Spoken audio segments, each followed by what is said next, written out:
Bismillahirrahmanirrahim. Assalamualaikum warahmatullahi wabarakatuh. Saya Ihsan Arijal dari Fakultas Hukum Universitas Surya Kencana. Semester 2C di sini saya akan responsi hukum pidana yang disampaikan oleh Ibu Profesor Dr. Hajah Eni Noraini SHMH beserta dengan asisten dosennya yaitu Bapak Dr. M. Rendi Aridayandi SHMH. Hukum pidana atau straprih merupakan hukum publik, yaitu mengatur hubungan hukum antara individu dengan negara.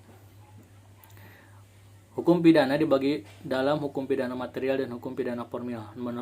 Menurut Profesor Mulyanto, hukum pidana material terdiri dari yang pertama perbuatan pidana, yang kedua pertanggungjawaban pidana, yang kedua sanksi pidana. Fungsi hukum pidana yang pertama mengatur hidup masyarakat, menyelenggarakan atau tata dalam masyarakat. Fungsi khususnya yaitu melindungi kepentingan hukum terhadap perbuatan yang memperkosanya dengan memberikan sanksi yang sifatnya lebih tajam dibanding sanksi dari cabang hukum yang lainnya. Sumber hukum pidana KUHP atau WVSNI mulai berlaku pada tanggal 1 Januari 1918. Peraturan-peraturan lain di luar KUHP seperti Undang-Undang Tindak Pidana Narkotika dan Undang-Undang Tindak Pidana Korupsi. Hukum pidana adat atau hukum pidana tidak tertulis pada masa kolonial, dasar hukum pidana adat adalah tercantum pada pasal 131 ES.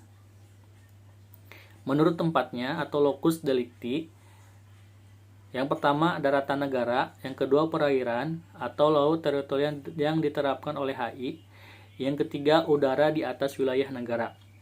Berdasarkan hal tersebut, berlaku beberapa asas, yaitu asas teritorial, yang kedua asas personal, yang ketiga asas perlindungan, yang keempat asas universalitas, yang keempat ekstradisi.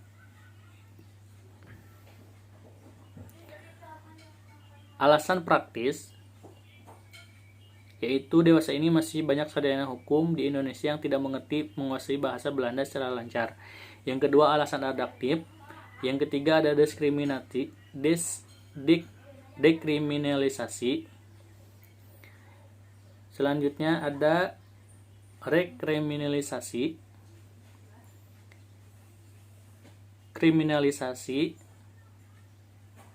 Metode pembaruan KUHP yang pertama ada evolusi, periodisasi pembaruan KUHP, kompromis, global, depenalisasi, mitigering.